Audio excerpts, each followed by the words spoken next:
प्रणाम। उपस्थित हों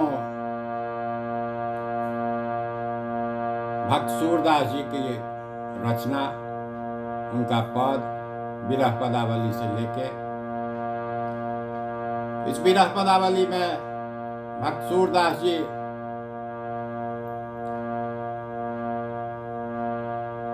ब्रज के विरह का वर्णन कर रहे हैं, गोपियों का हाल सुना रहे हैं।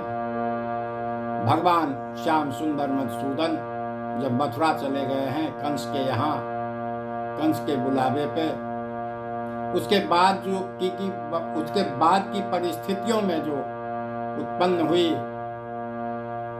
उसी विरह को भक्त सूरदास जी उनके शब्दों में अपने मुख से बयां कर रहे हैं।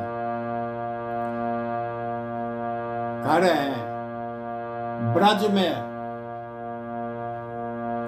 दो विधियों से दो तरफा हानि हुई है। भगवान श्याम सुंदर मधुसूदन के मथुरा जाने के बाद ब्रज में दो तरफा हानि हुई है। पहला तो कल्प वृक्ष श्याम सुंदर यहां से चले गए, और दूसरा वियोग रूपी बेला। पहला तो जो प्रभु जी यहां से चले गए हैं, और दूसरा उनके जाने के बाद वियोग का बेला बन गया। ये असह पीड़ा है वियोग। कैसे?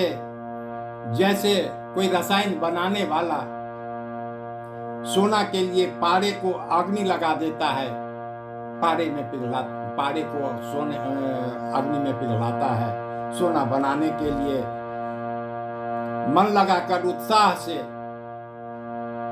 और उसे देखते ही लगता है, तब झट कह देता है शीशी फूट गई।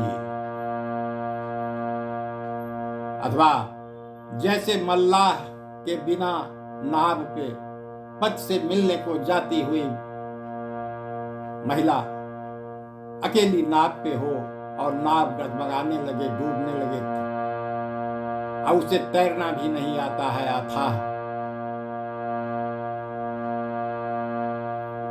जल में थाह नहीं पास पाती है, उसका शरीर थाह न सके और इस प्रकार पथ से दैव उसे मिलने न दे। इसी प्रकार लड़ मर कर बड़े कष्ट से झगड़ा करके, लोगों की बातें अनसुनी करके कुछ भूमि श्याम सुंदर रूपी आधार पाई, और यश तथा अपयश, लोगों की निंदा प्रशंसा में यह समय बिताया। पर अब फल, उसका जो परिणाम है, कहती हैं सब ककड़ियां कड़वी ही उत्पन्न हुई। उसका जो परिणाम रूपी, ककड़ी रूपी परिणाम, सारी कड़वी हो गई। आइए ब्रज में दो विधि हानि भई,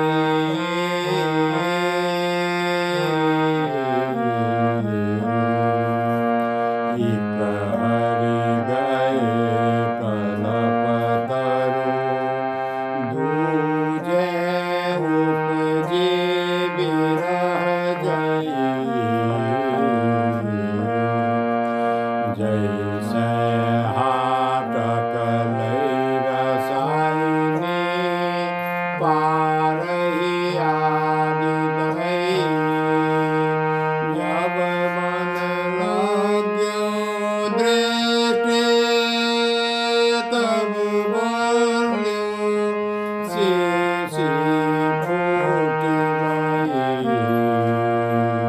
जैसे बिन मल्लाह सुंदरी, जैसे बिन मल्लाह सुंदरी, एक नाव चढ़ई, बूढ़त देह था नहीं चितवत,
जी